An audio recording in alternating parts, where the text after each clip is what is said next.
आज हम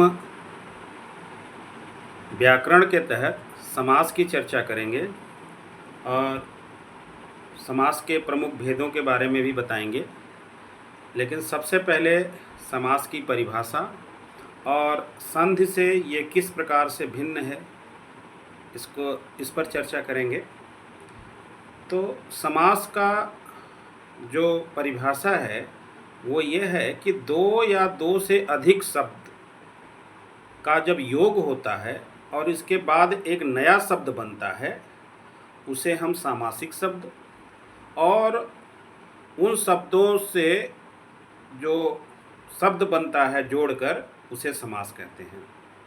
जैसे कार्य कुशल शब्द है, इसमें कार्य और कुशल दो शब्द का योग है, तो इनके योग से जो बना कार्य कुशल वो सामासिक शब्द हुआ। वस्तुतः समास के चार भेद होते हैं: अव्ययी भाव, द्वंद्व, तत्पुरुष और बहुब्रीहि।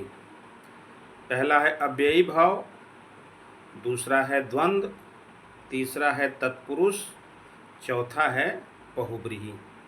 अब तत्पुरुष समास के अंतर्गत ही दो प्रसिद्ध समास और हैं। भेद तो अनेक हैं लेकिन दो प्रसिद्ध समास और हैं, वो है कर्मधारय और द्विगु समास। वस्तुतः समास में भी जोड़ होता है और संधि में भी जोड़ होता है, लेकिन दोनों में अंतर होता है।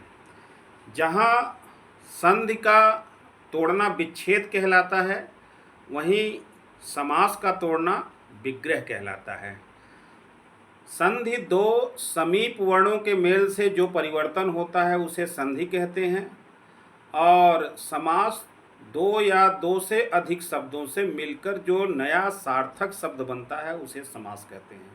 अब संधि में देखिए, देव जोड़ आलय, देवालय।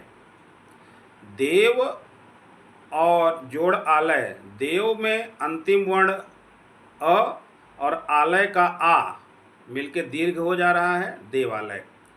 संधि के नियमों द्वारा मिले वर्णों का मूल अवस्था में ले आना संधि विच्छेद कहलाता है, और समासिक पद या सामासिक शब्द को अलग किए जाने की प्रक्रिया समास विग्रह कहलाती है। जैसे संधि विच्छेद में होगा परीक्षा जोड़ अर्थी, परीक्षार्थी।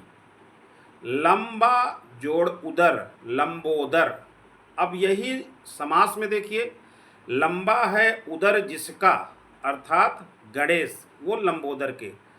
समास का वस्तुतः जो संक्षेप में अर्थ है उसको हम कहेंगे कि ये दो शब्दों से मिलकर जो नया शब्द बनता है उसे हम समास कहते हैं। दूसरा इसका अर्थ हो गया संक्षेप।